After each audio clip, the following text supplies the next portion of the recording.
আসসালামু আলাইকুম গাইস, কেমন আছেন? আশা করি সবাই ভালো আছেন। আমিও ভালো আছি। আপনাদেরকে একটা জিনিস দেখাবো। আমাদের পুষ্করিণীটা মানে একদম নামার কাছে খুবই সুন্দর দেখা যায়। এটার মধ্যে কে জানি বাঁশ মরে এখন আর মাছ আছে। দাঁড়ান আপনাদেরকে জিনিস দেখাচ্ছি। দাঁড়ান ওয়েট থাকে আপনাদের দেখতে পাচ্ছেন। আস্তে আস্তে করে যেতে হইব। তারপর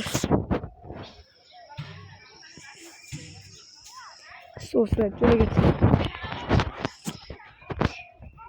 বেলাবেলা শান্তি হলো।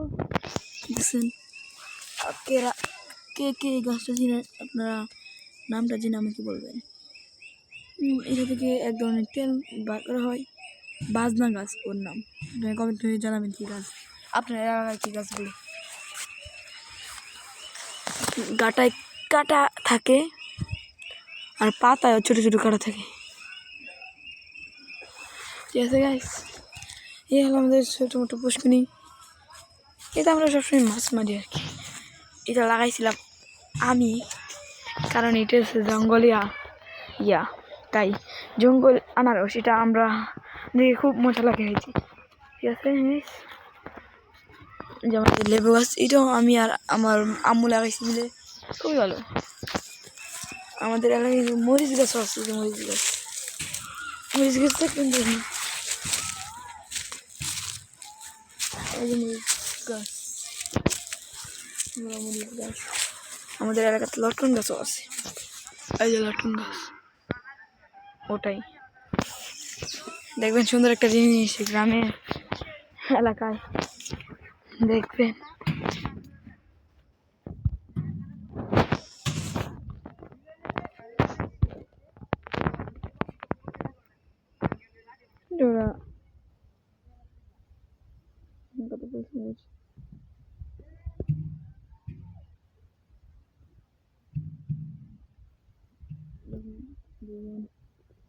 দাম দেখাচ্ছে, দাম দিচ্ছে,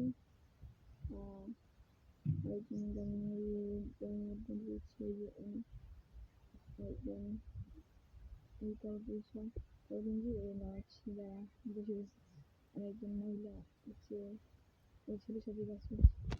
আরেকটা দৃশ্য দেখেন, এই যে দুইজন মহিলা, একটা মহিলা একটা মেয়ে গাছ কাটছে। লাইলেতে বা ইয়াতে প্রয়োজনে গাছ কাটছে।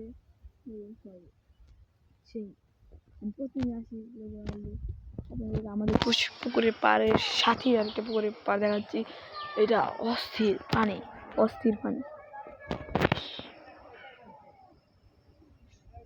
দেখছেন, অস্থির পানি। ওই পাশেও আছে একটা ব্যাপার না, বলে আসলে আমরা যে পাশে যাই।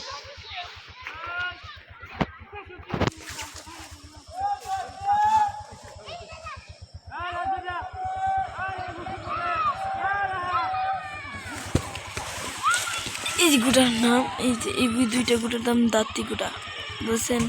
এই দুইটা গুটার নাম দাত্তি গুটা। কে কি চিনেন কমেন্ট করে জানাবেন। এই দাত্তি গুটা দিয়ে আমি একটি দারুণ জাদু দেখাতে পারি, দেখবেন কি?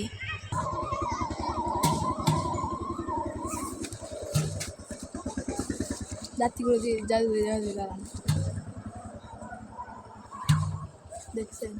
জাদু সবাই করতে পারে না, স্বাভাবিক, কিন্তু অনেকেই করতে পারে। আমি আবার বলছি, ও এটা পড়ে গেছি, আর তো আমি আনতেও পারবো না। আনতে পারলে আপনাদেরকে দেখাতাম। এটা পাওয়া যায় না। আমি ব্লগ ভিডিও করি সিম্পলি। আপনারা সবাই সাবস্ক্রাইব করে দেবেন প্লিজ। আবার দেখেন দৃশ্যটি আর দেখতে পারবেন না, গ্রামীণ দৃশ্য।